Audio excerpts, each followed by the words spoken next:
Good morning, everyone. Monday, April 1st. Well, April Fools. Don't have anything intelligent to say about that, but the importance is that it is Monday. It's the start of a new quarter. It's the start of the new month. And we wrapped up Q1. We wrapped up March with a decent bit of data that came out, right? We had Good Friday. Today's Easter Monday. Good Friday was this past Friday, where we had the PC report that came out pre-market. We also had Fed Chair Jerome Powell. The markets were just completely closed, and the PC data that came out is the preferred inflation gauge, which is kind of interesting. They wanted to release that data on a day that the markets were not open at all. We saw some of that movement come out on Sunday night that reflected, Sunday until now, that reflected some of that PC data, and the PC report is the favored inflation gauge that rose, actually, and Powell also said that there's no surprise in data. Inflation risks are not elevated. So Powell said from this, right after this report came out, he talked on the same day, the PC report, the PC report came out a bit higher than expected. I believe the February data, 2.8%, or they were expecting it to come a bit higher than the prior data that came out, and that's exactly what happened. And Fed Chair Powell said he doesn't see too much of a risk of, or elevated risk of recessions. There's no good reason, right? No reason to think that the risks of the U.S. recession are elevated. That's what he said on Friday. There's no reason to think that the economy is in recession or on the edge of one. And he also said that he didn't think that this view was controversial among forecasters as well. We're at a place where the economy is strong, the labor market is in a good place, and the Fed wants to use its interest rate tools in a way that keeps the strength but also allows for further progress against inflation. So we have had the chance at that outcome. Now, Powell was also getting equal criticism from those who want to see a cut and those who won't. And Fed Chair Powell said that the critics of the central banker are now divided into equal-sized piles. On one side are economists and investors eager for the first rate cut, and on the other pile, there are those who are very weary.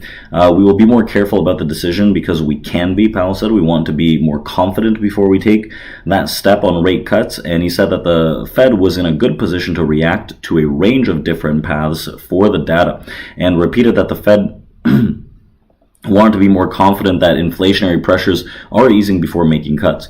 So when we are asked whether the Fed's interest rate committee had a unanimous decision for rate cuts, for the first time, Powell suggested that it wasn't critical. It's a problem when people dissent. It happens and life goes on, he said.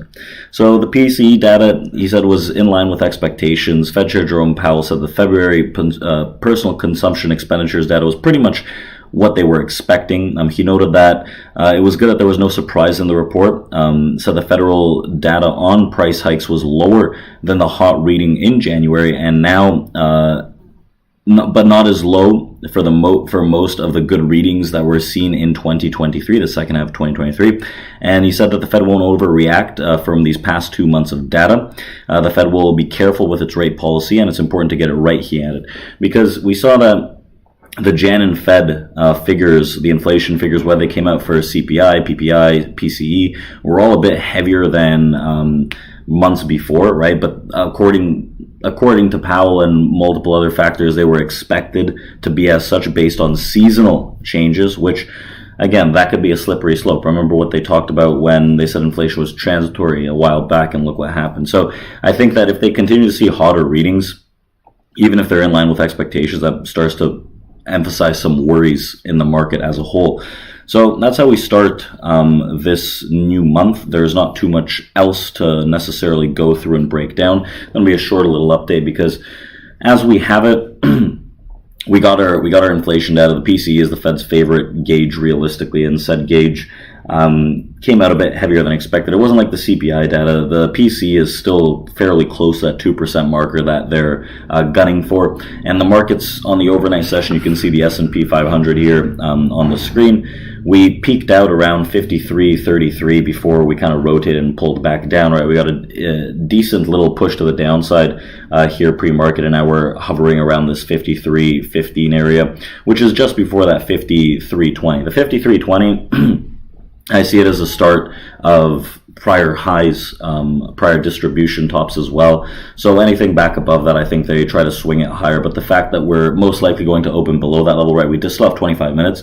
It's not necessarily ingrained just yet to get the understanding if we're going to open below or above that area just yet. But the likelihood of us opening below the area is starting to increase. And when that occurs, right, we've head faked above the area, so there's a little more downside pressure to come to start the week. And we'll see, right, that kind of nail in the coffin area is 53.02 to 05 on the S&P 500, pretty much where we closed on Friday. Anything back under that, I can start seeing the idea to see markets pull down in the coming few days. But if we can't break those areas and we catch a bid today back above that 20 and we close above the 20, just continuously look for those upside momentum moves. Like I said, my forecast and my expectations for larger pullbacks has significantly decreased after the data and the movement in the first quarter. Generally speaking, if we look at historical data as well in the first quarter, when we see such gains, there is I believe like an over 90% chance that we see an expected near 10% move even higher for the remainder of the year. We also have the election year as well. So I'm not too excited about seeing large pullbacks, right? If we see 5,000 again, if we see 4,800 again, I think those become very big gifts in this intermediate move on the market. So today is going to be one of those things where we kind of just let this kind of play out and see what happens. We have three levels on the S&P 500, 53 like 14, 53 20, and 53 03 04. Those are the only areas I really care about. And if we're below this 20, realistically, the first move, I would expect to see these guys try to push it a little lower, and we'll go from there. The tech side of things is a lot weaker. We might have seen tops in some tech names that are pulling these prices lower. You can see the NASDAQ is not at all-time highs, nor did it trade an all-time high like the S&P on the overnight session here. You can see we failed around that 610 area on the NASDAQ. The all-time highs here are about 700 or so, just a few points above 700, and we're just maintaining kind of sideways to downside momentum in this asset where tech is a decent bit weaker. So we'll see how that plays out on the session today. I have a slight lean to see if any of these sellers want a piece of this, but again, above 53.0204, I think it's going to be a difficult task for them. So let's open up our live room here today. Let's see what we got going for the start of the week. I want to take it slow, especially since I'm not at the desk this week until Thursday.